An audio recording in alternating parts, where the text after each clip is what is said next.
Hello, hello, hello. Welcome. I'm going to give us a little bit to allow people to join. Hello, everybody. Happy Thursday or Friday, depending on where you are in the world.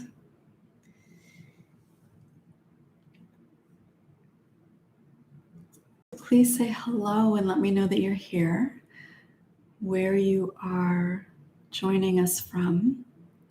And if somebody could let me know that you can hear me, that would be great.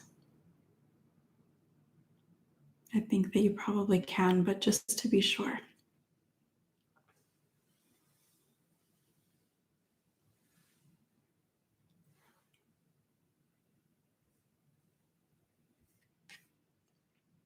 I'm not sure if the chat is working. Can somebody say hello there we go. All right. Now, okay, good. Hello, Isabella and Natalie. Welcome. Rosie and Nicole, I think already left questions. So hello, my European friends. Good. So welcome. I am very happy to have you here. I'm glad to be connecting with you on this day. So this is going to be the last live Q&A on YouTube for a while anyway. I am going to be kind of immersed in a group that I'm offering that's starting next week. And next weekend, I guess, and also preparing for something that I hope will allow some of you that haven't maybe joined me before to join me in on this path, on this journey to really becoming whole and living free. So I'll be sharing more about that in the relatively near future. So stay tuned for that. So please leave your questions. It's an opportunity for you to ask whatever questions you have. And while I will not be doing a live Q&A here on YouTube, you still can, and I put this in the description of the video, you can send your question to Q&A@courageousjourneys.com. And I will be answering probably at least a couple times a month. I'll be answering your questions, but it will just be like one question at a time in a pre-recorded video that I'll be sharing. So you're still welcome to ask questions on all things related to trauma, emotional healing, mental health. You'll just be sending them in to me ahead of time, and then I'll be doing a video on that and sharing that with you all. So that link is also in the description below. If you're watching and you're not subscribed, please subscribe to the channel and click the little bell for notifications. Not only will that help you see the videos when they come out, but it also helps other people who haven't maybe found me yet to know that I exist here on YouTube. So make sure to do that. So hello, I know that there are more people here, so please feel free to say hello. Scotland and Sweden. I think that is just so incredible. Every time I think about that and really feel into what that means. The reality of that right now, that there are people in different parts of this country, in different parts of the world that are all here in this moment. So, hi, Alexandria. So welcome. So I do have a couple of questions here that I'm going to go ahead and answer, but please put your questions in the comments. So Rosie asked, do you have any advice on how to deal with a parent who minimizes feelings when having a bad or difficult time coping mentally? So there's maybe a little bit of specific advice that I can offer, but I think that this is also there's an aspect of this that is related to boundaries, which is kind of a bigger and broader issue. So that's something that I think is important. But additionally, so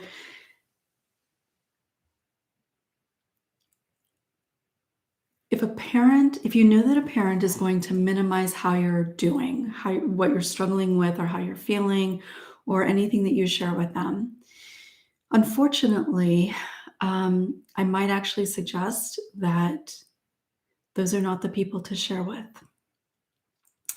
Um, and that sucks. It shouldn't be that way. But I think that there's going to be a lot of people who are watching this now or will watch later who are in a similar position. And so often, the people that are closest to us are often not the people that we can really share with or count on to be supportive. So I think that that's one thing to consider. Maybe they're not people that you talk to, that you share that you're struggling. If they know that you're struggling without you really having to say anything, and they say things that are very minimizing, um, tune them out as best you can. Just try to tune them out. Remind yourself that their minimizing of your feelings, your experience, is because they don't know how to deal with it. It has nothing to do with you and everything to do with them. So try to remember that. That was little Miss Kyla back there. I don't know what's going on, but um, so don't share with them. If you have to share with them, or if they know anyway, tune them out by reminding yourself that they are not the people that have the ability to really understand. So ultimately, it's about not taking it personally. And I know that that's really hard, especially when it's your parents, but it's really not personal, no matter who it is, whether it's parents or a friend, a partner. If somebody responds in a way that is minimizing or some other really unhealthy or inappropriate way, it really is because they don't know what to do with that. And when people don't know what to do with it, if it makes them uncomfortable, then they cope with that in the same way that they've learned to cope with their own difficult things. And minimizing is a very common way that we all have learned to cope with things that don't feel good. So don't take it personally.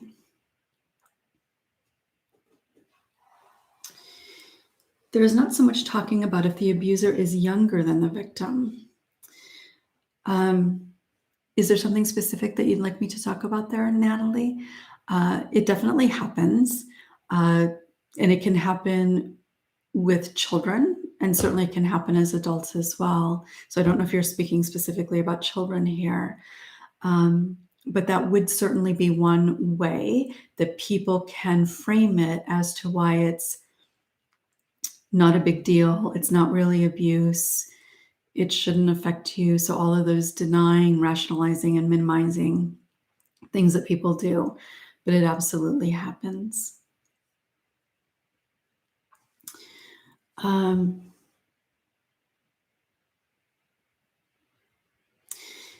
So Nicole asked before we started, can you explain what body memories are?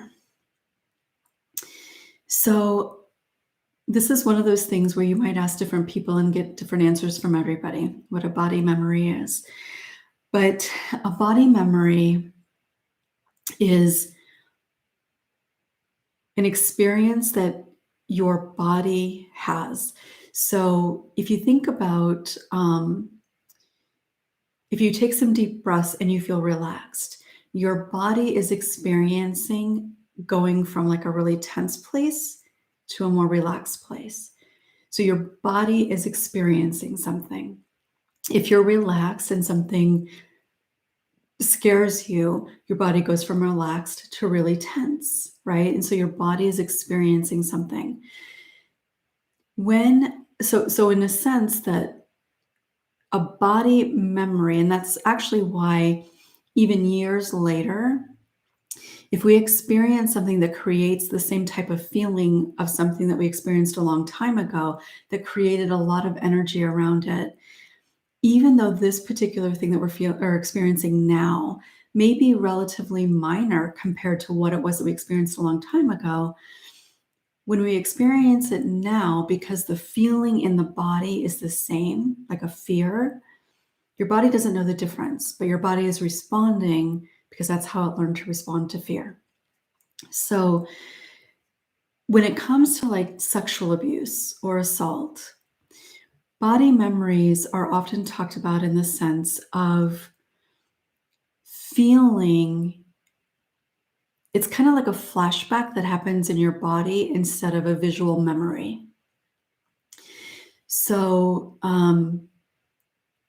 one of the things that can happen is if your mind takes you to a memory, or even like a scent might bring up a memory, even if not consciously.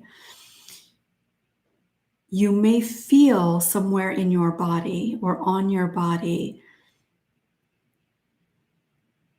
the physical experience. So, like, for example, if somebody touched you or squeezed you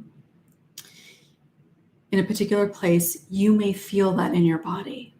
So, just like with a flashback, you feel as if you're reliving that experience, like you're taken back. The sights, the sounds, the smells, all of that is very, very present. It feels like you're reliving that exact experience. A body memory is your body kind of reliving that experience. So in this context, that's really what a body memory is.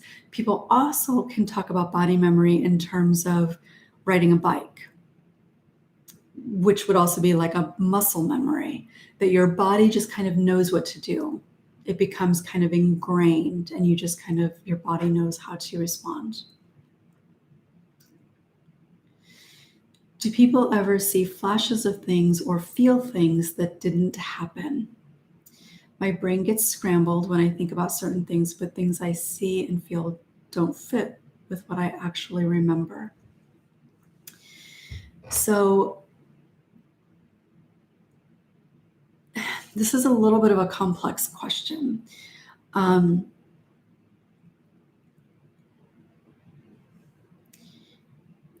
Do people ever see flashes of things or feel things that didn't happen? Does that ever happen? Yes, it does. But when it comes to having like a visual memory flash or a visual image flash in your mind,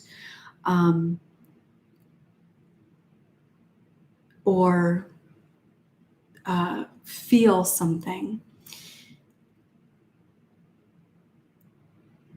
there's likely to be some sort of connection. It may not be specifically that feeling is 100% accurate, but there's something about that feeling that likely is accurate. And everybody's situation is different, and there are a lot of things here that context will really kind of matter. So I can't give kind of like a very black and white type of answer to this. And our memory is quite complex as well. But what I can say and what I think is important is that it's incredibly, incredibly rare that anybody is going to have what seems like some sort of memory, whether it's just a quick visual or a feeling like a body memory. It's really quite rare that there isn't going to be some reality to that. So I hope that that makes sense.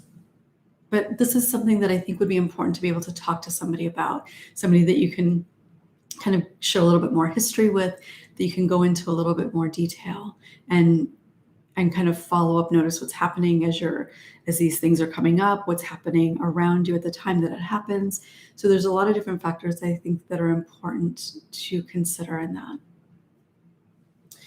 I saw you say that what happened doesn't matter as much as our reaction, but I guess I feel like for my brain to just come up with things is really messed up. And I'm trying to understand why. It's not messed up. Your brain is not messed up. And I want to just kind of clarify something here. So I saw you say that what happened doesn't matter as much as our reaction. So when I believe what you're referring to is the impact of sex or childhood abuse, really in general. And what I say about that is that the abuse, the long-term impact does not come so much from the actual abuse experience.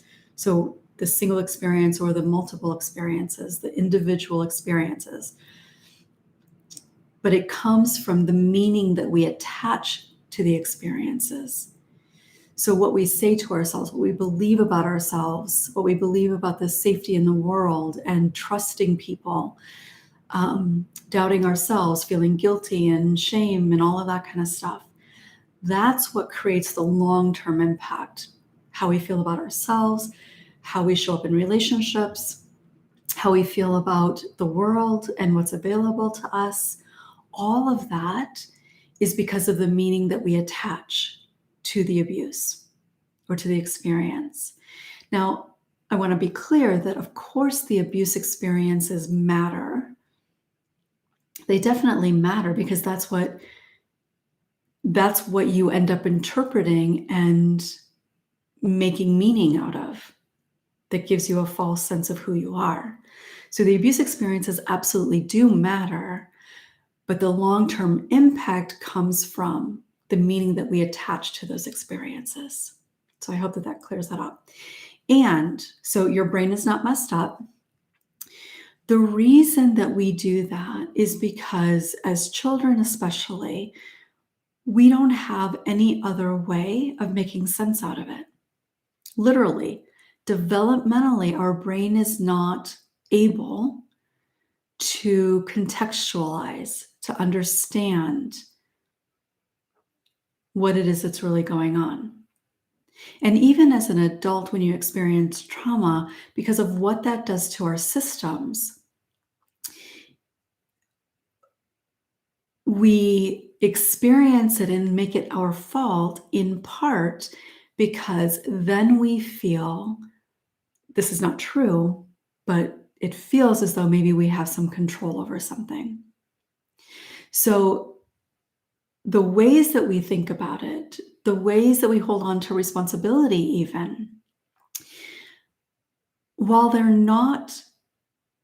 don't serve you well in the long run, while they lead to those core beliefs that cause you to doubt yourself, to believe that you're unworthy and create shame, they're actually quite helpful and important at the time.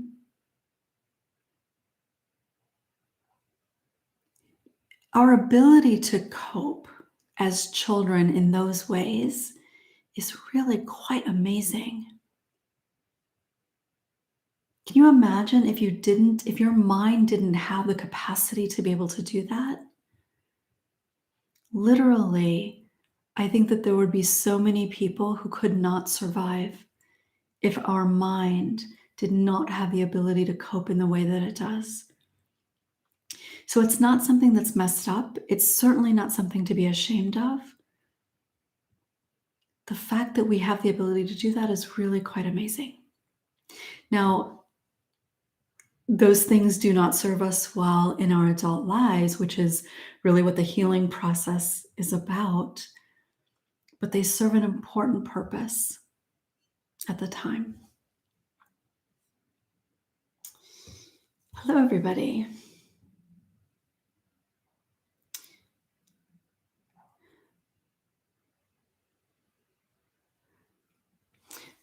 So going back to the idea of the abuser being younger than the victim, yeah, I think you're right. I think a lot of people would use that as a way to deny the reality that if somebody's younger, then it can't really be abuse, or it can't be assault or whatever. They couldn't have really done anything wrong because you're older than them and bigger, stronger, whatever.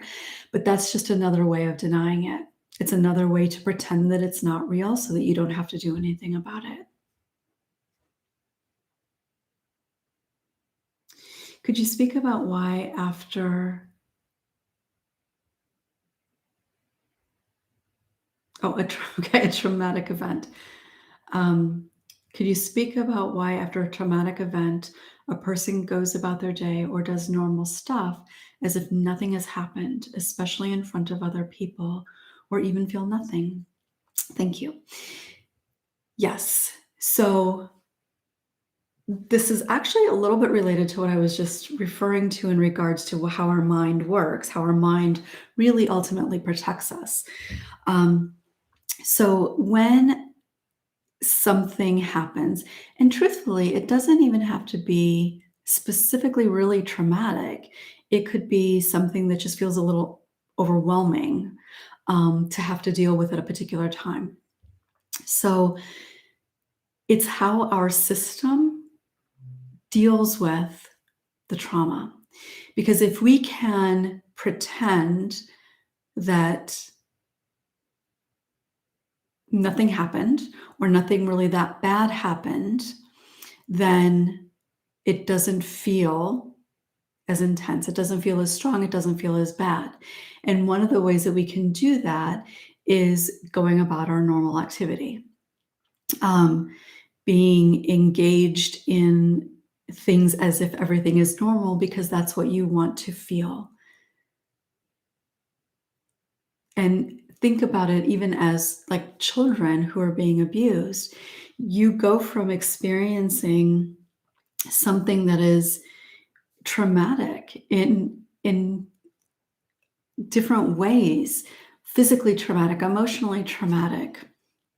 Um, and then kind of immediately afterwards, particularly if you have to go out and do something, or go out and interact with people, you have to pretend that that didn't happen.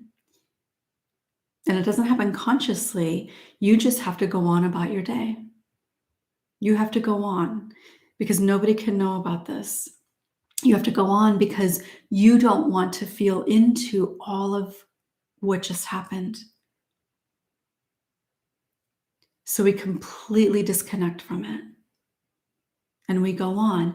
And that's one of the things that happens a lot, even in like investigations, crime investigations, where people will often say law enforcement generally, but even this happens actually in medical situations. And it just reminded me of when I was a hospital advocate and I would go to the hospital after somebody was sexually assaulted. Oftentimes, the victim would be waiting for the exam or medications or whatever, and they could be having just a normal conversation. Like we could be having a conversation. They could be talking pretty normally with the nurse. And sometimes they would say things like, they don't believe me. Or the person would say, I don't believe you. Or more privately to somebody else, I don't think that really happened. Look how calm she is. Look, she's laughing. She couldn't have just been assaulted. It's absolutely not true. I'm sure a lot of you probably know somebody who, when they're dealing with something that's kind of difficult or uncomfortable, they laugh. I've known people like that. Um, that's a coping mechanism. It's a defense mechanism. It's quite normal for that to happen. And I did witness I did witness that a lot in the hospital. And one of the things that one of the ways, sorry, that it comes up in like crime investigations is like if somebody dies and they talk to like a loved one of that person, but the person seems not that upset. They'll like, well, why isn't this person upset? Did they have something to do with it? Well, no, well, maybe they did, but generally speaking, it's not that. It's because they're they have to shut off from that reality. They can't absorb it. They can't process it. They can't experience it right then, so they shut off completely. And one of the ways that we can kind of bolster that disconnect is by pretending that everything is fine. Hi, Via. What should a survivor do if they keep seeing in dreams as if it is happening again? So, um, again, part of this is context. So I think so my response is really kind of general, and for you specifically or anybody listening to this, I think there's some other things that you might want to consider, and if you're working with a professional, I think it would be good to talk about, what else might be going on. Um, so first of all, if what you're seeing in the dreams is not something that you've shared with somebody, that you've been able to talk about, I think that might be important. Because dreams are often a way to process the feelings that are present. And if you've not shared how you feel, what happened, whatever it might be, if you've not shared that, then that energy just keeps replaying over and over and over again. And if it's coming up in your dreams, it is your body and your mind's way of trying to process. So talking about it is probably going to be important. Um, the other thing that you can do is try writing out your dreams a little bit. So I don't want you to get too immersed in that. I don't want you to feel into that too much, but a little bit of feeling is going to be okay. But try writing out your dreams and what happened and what you feel, what you felt in the dream, and also how it feels afterwards. And again, hopefully having somebody that you can process some of that with.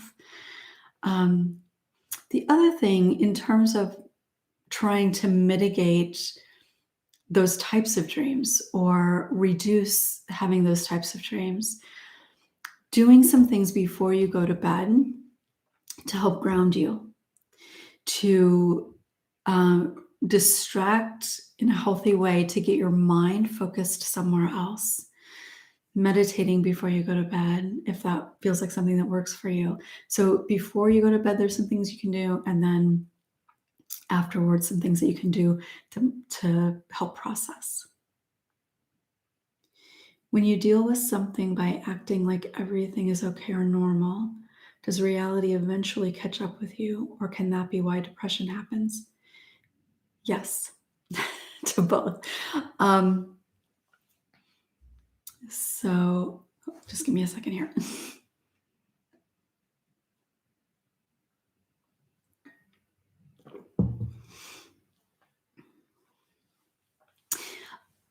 Yes, it does eventually catch up with you.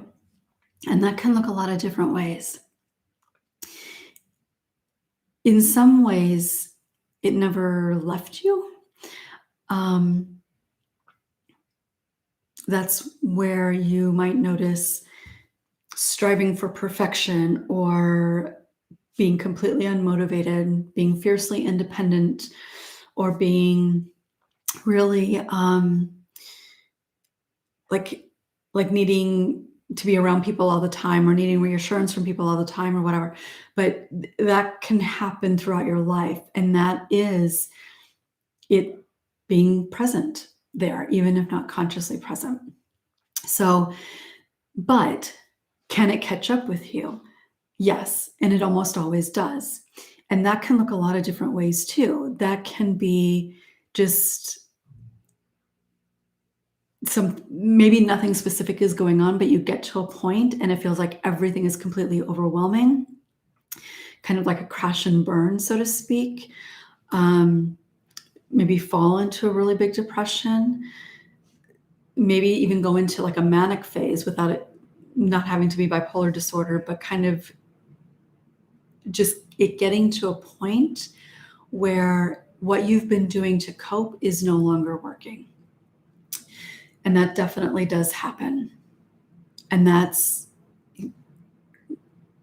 often happens in the context of relationship. So it doesn't have to, it certainly can happen outside of a relationship. But that's one of the things that drives people to go seek help, is that they're recognizing that something within a relationship is really kind of problematic. And maybe they're blaming themselves. They're not seeing abuse necessarily as the problem, but they're seeing themselves as the problem. But it does get to a point where it just kind of blows up, so to speak. So, or can that be why depression happens? Yes. And even with depression happening over time, there can still be a point where it kind of blows up. And that could be becoming suicidal, where maybe you're depressed and kind of ebbs and flows a little bit, maybe kind of always a little bit of dysthymia, but maybe you have times where you're much more depressed or much more anxious, and then it kind of levels out maybe a little bit, and then higher and then lower and kind of back and forth. That can happen. In fact, that does happen for a lot of people. But what will often happen in terms of it coming to a particular point is maybe if you're really, if you've struggled with anxiety off and on, you get to a point where you have a panic attack or multiple panic attacks, or you can't do the things that you normally do. You can't leave the house. You don't want to drive. You don't want to be around people at all. Or if depression has kind of been the thing, then maybe you become suicidal. You completely close yourself off and aren't getting out of bed. If you're not going to work, those kinds of things. So absolutely. And that's I talk about this a lot, and I know that I did a video on it too, but sorry, I can't remember what that video is. That is what I talk about in the video, where I use the kind of analogy of a jack in the box, and how throughout our lives we have to, like, the lid is broken and we have to hold it down. So no matter what we're doing, it's like one hand is constantly having to hold this down, which inhibits us from being able to use all of our energy in other ways. It inhibits us from being able to be fully kind of immersed in what we're doing, because we're using all this energy over here. But eventually your hand is going to slip. So again, I have no idea what that video was called, but I did a video talking about that.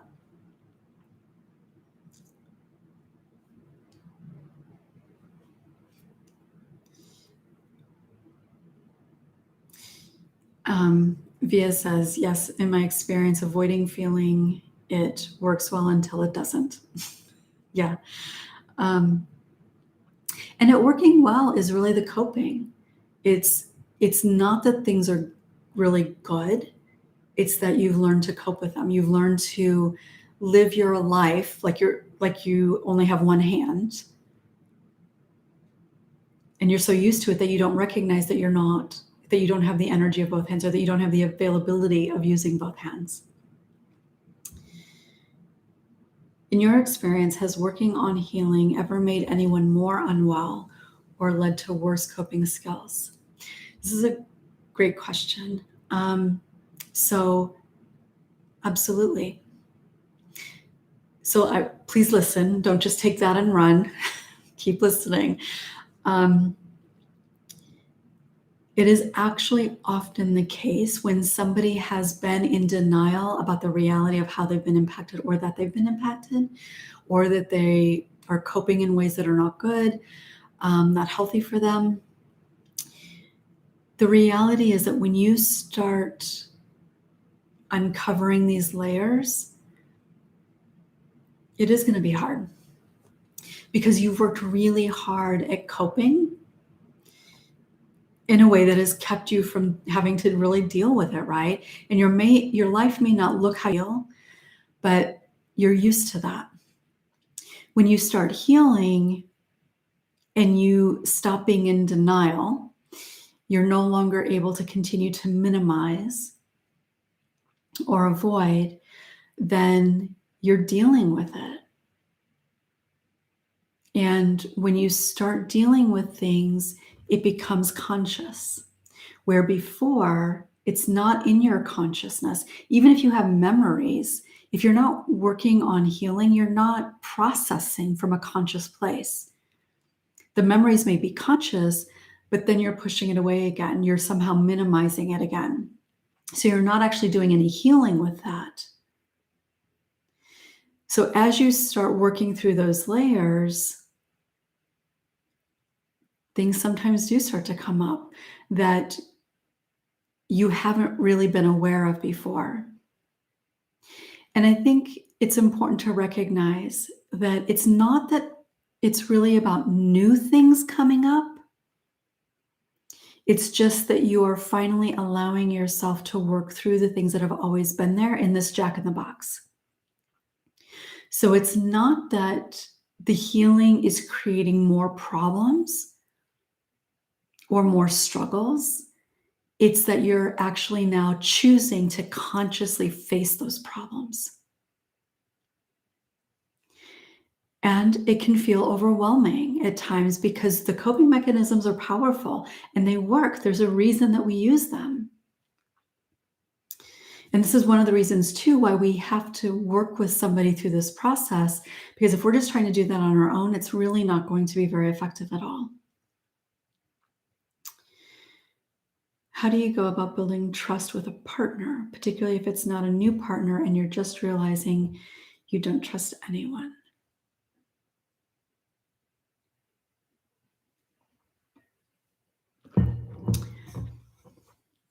Okay.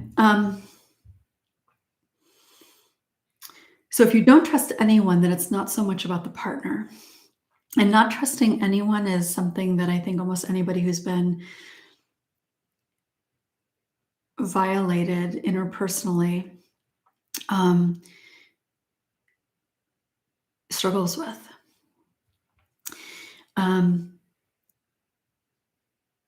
So I think the first thing that you need to work on is really recognizing that mistrust that's there. Recognizing that the mistrust isn't specifically about the partner, but about why you can't trust people in general. Recognizing the fear that is there about trusting. What happens if I trust this person? If I trust this person, then I'm making myself vulnerable to being hurt. If I trust this person, then I'm allowing myself to be let down. So, and of course, there's other things too, but being able to recognize that is important. And the process of getting to where you can learn to trust people, it is a process. There is no quick fix to that. But it can happen. It absolutely can happen. And it's kind of a complex process. But that is what part of the healing, in fact, much of the healing process is about learning to trust yourself so that you can more easily trust other people. And it's kind of chicken and egg a little bit because allowing yourself to trust in other people or another person also helps build trust within yourself. And when I do like group experiences, that's part of what we end up talking about. So, and healing certainly in general, one-on-one, but it's a process. There are a lot of different practices that you can do, and it's a process to get there. But I think when it comes to the partner, recognizing that the mistrust in a partner, unless there's something very specific that is objectively happening, being able to just recognize that, okay, I'm not trusting my partner. I don't feel completely safe here because I can't trust anybody right now. So that can be helpful. But if there is a reason that you shouldn't trust, then I think that's important to honor too, because maybe there's a reason within your relationship, in the context of your relationship, that you don't trust your partner. Have they lied to you? Have they let you down in some way? Even unintentionally, because then there's something very specific that you can work with. What are your thoughts in asking your therapist if they can give you a hug or hold your hand if you're going to share or shared something really hard in session? Do you think that that will help stay present in the moment? Um, I think it can help in more than just staying present. I think it actually can help in much bigger ways, even. And I also think that it's okay to ask, and I think it can be important to ask. Now, what I want to say about that is that every therapist is different, and hopefully, your therapist, any therapist, has done their own work and knows what their boundaries are and understands their clients, particularly if they work with trauma survivors, so they understand what kinds of issues they may have in asking, what kinds of issues they might have in wanting it or needing it or not wanting it. But every therapist is different. And so if your therapist doesn't want to do that, feels like it's somehow not conducive, please do not take that personally. That's not about you. It's about what he or she believes about their role, their responsibility, their fears. But if it's something that feels like it could be helpful to you, and that person, for whatever reason, isn't comfortable with that, I think it might be helpful to talk about that with them. But it might also be important for you to find somebody that can hold space for you in that way. Because there's nothing wrong with that. And it can actually be an incredibly healing experience to have that.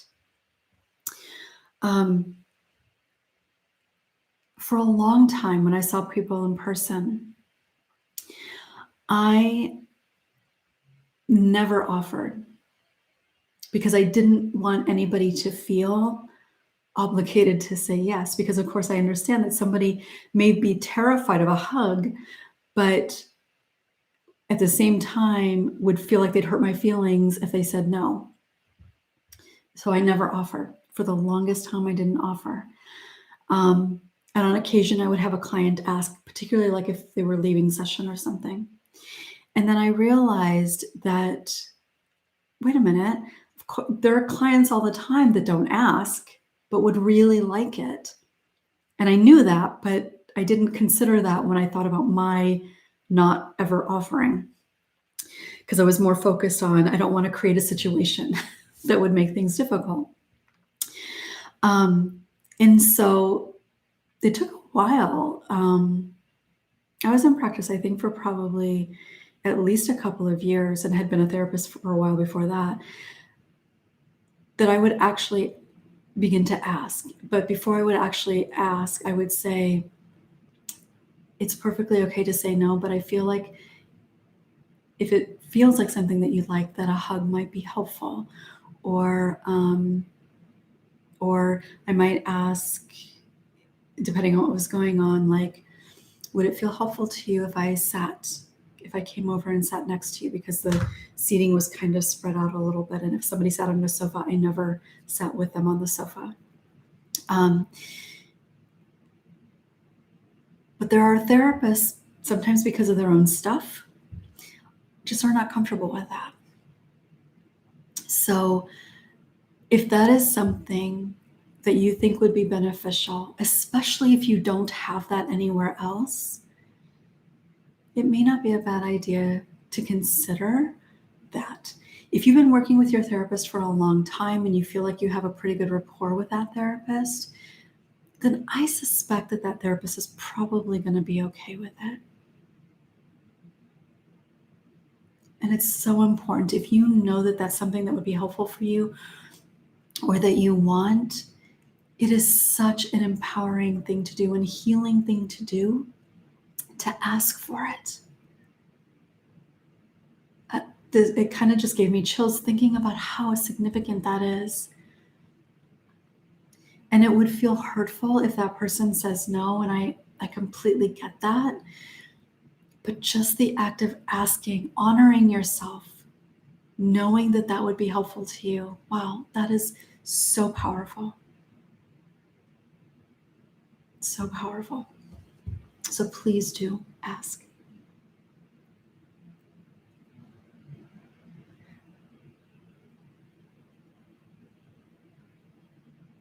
Hi, Jamie.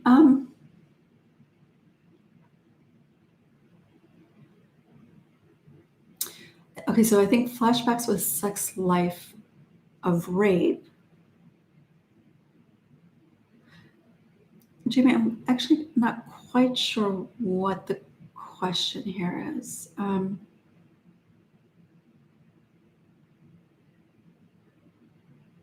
Jamie, if you're here, can you, I think that you might be asking basically what to do if you're having sex that you want to have and you have a flashback of being raped. I think that that's what you're asking, but I'm not entirely sure. So if you could just let me know for sure in the comments. Hi, Rose. I'm so glad the videos are helpful. None of us are perfect. Please, please, please, let's all let go of that expectation. Nobody is perfect. Nobody can be perfect. There is no perfection when it comes to being human. In fact, there's no perfection when it comes to pretty much anything, but certainly not when it comes to being human. But that idea is so profound for so many of us. And it keeps us from so many important things in life. I'm glad that you're here.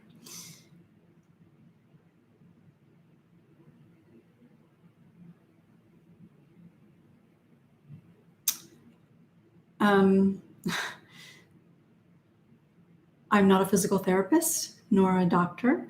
So my tips would be maybe see somebody, massage therapist maybe, for the pain in your back. I don't know if there's more context here, but generally that's what I would say. If you've got some pain in your lower back or your back, I guess.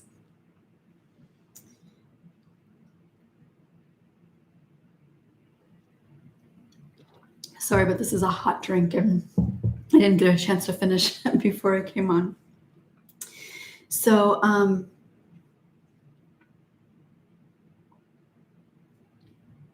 okay. So go ahead and leave your questions. I am going to try to end this today at about an hour. So I've got time for a few more questions probably.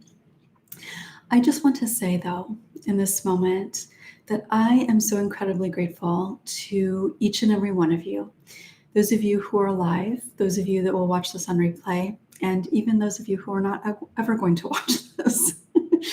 But everybody who has watched these videos, who has supported me in this channel, I am truly so grateful to you. I had no idea when I started this channel that all these years later, I would be connecting with you guys, answering your questions, providing information. I had no idea that it would grow to this. And it really, I'm appreciative of it, and it really does mean a lot. And part of where my energy is switching to for the near future is a group that I'm going to be starting next weekend for a small group of women. And registration will actually open tomorrow, and I'll come back in and update the description below with a link if you're interested. But I am doing that group for a month, and I'm also working on how to create a space for more people to come together and take this journey together. So I'll be sharing information on that as I unpack that a little bit and work on that. But just wanted to let you know that that is something that will be coming. I am still going to be doing my videos. In fact, I'm hoping to actually upload videos a little bit more regularly. And I will still be answering your questions. I'll just be doing it in a pre-recorded format. So the link is in the description, but you can send your questions to Q&A, spelled out QANDA, at courageousjourneys.com. And I will be taking a question and answering it. And I'll probably be doing that at least twice a month. So you'll still be getting those videos, and I will hopefully also be doing some of the other kinds of videos that you're used to me doing as well. And my desire is to try to grow this channel. So if you're not subscribed, please do so. Click the bell for notifications. If you like the video, then please like it, comment, because that helps more people see the channel so that we can reach more people. Because while I'm doing these videos, we, all of us, we are changing the way that people think about mental health, about childhood trauma, and about healing. We are changing that. The questions that you have put in here are helping people know that they're not alone. It's reducing the stigma and the stereotypes about what it means to experience trauma. And I can't do that on my own. That has always been my mission, but I can't do that on my own. We can do that together when we share, when we talk, when we have conversations. The more people that see my videos, the more people know that they're not alone. The more people see your comments to help them know that they're not alone, because you're with them. You have things in common. We can do this. I have no doubt. Think about the things that have changed in the course of our history by people becoming more aware. And that's really what this is about. People need to be aware, consciously aware of what is real. Not somewhat aware of the myths that are out there, the stereotypes that are out there, their own ideas about how somebody should or shouldn't be. That's what perpetuates the myths, the shame. So the more that we talk about it, the more that we spread this information, the more we engage with this, the more we have the ability to change. And we can do this together. I can't do it on my own. I can't. But I know that we together can.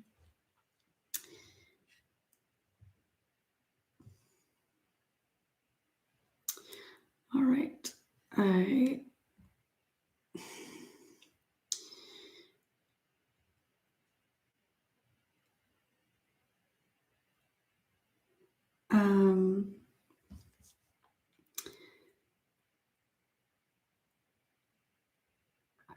I do therapy online, so I can sometimes ask for a hug, but no, the therapist won't really have to do it.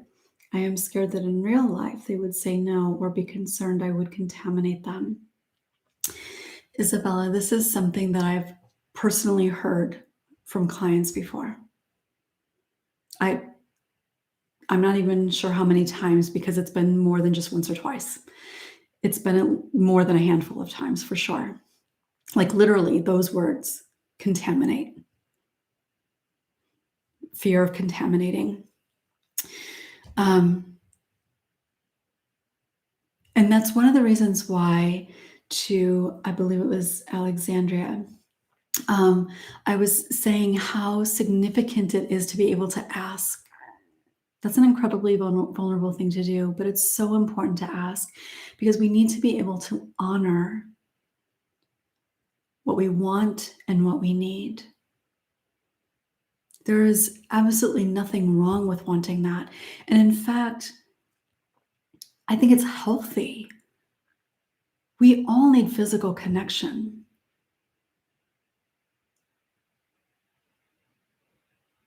We all need to feel connected emotionally and physically.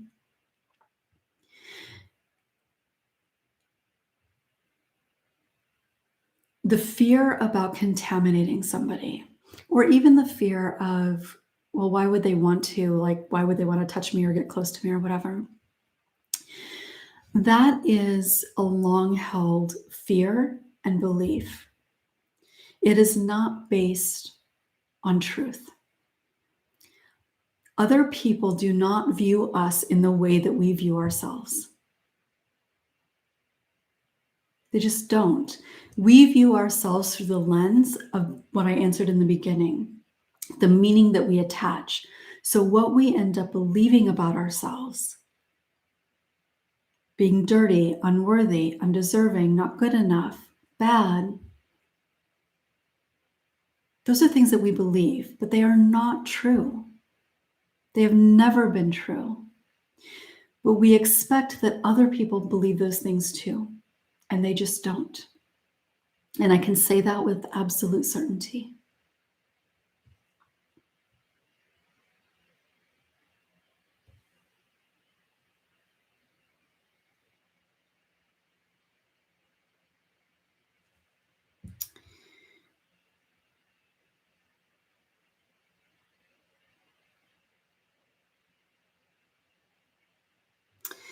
Jamie, I'm sorry, I'm not quite understanding here.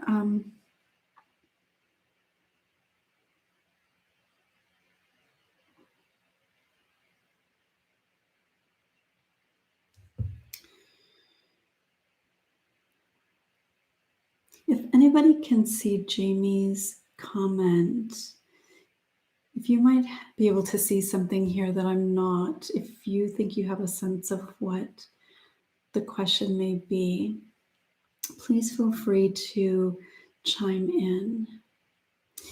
If you're scared to think anything bad, fear of, I don't know if that's seizures from Zoloft. I think that's Zoloft. Only think something good. Would that make it hard to feeling something good?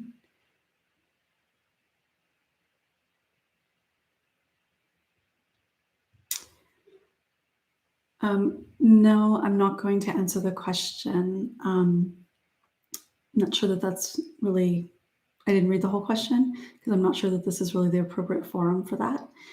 Um, so, Jamie, I'm sorry that I'm not understanding what your question is.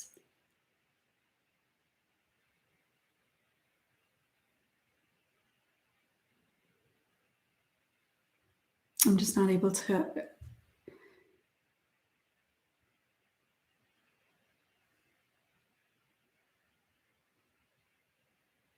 Sorry, Jamie.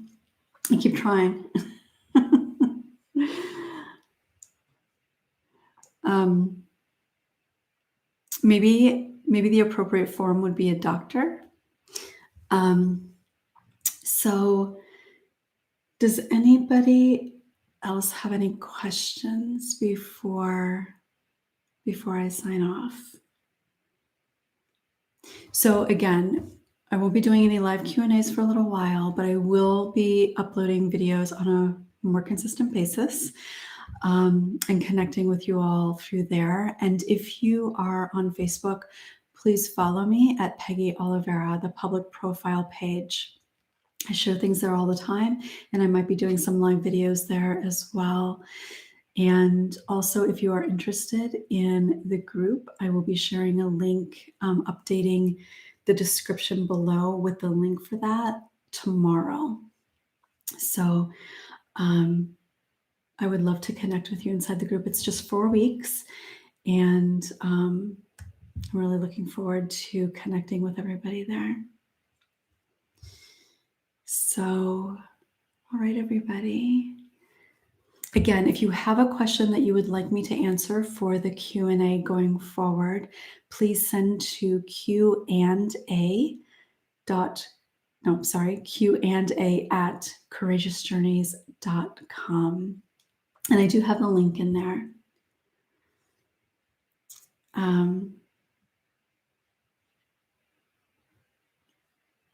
So you can find it there.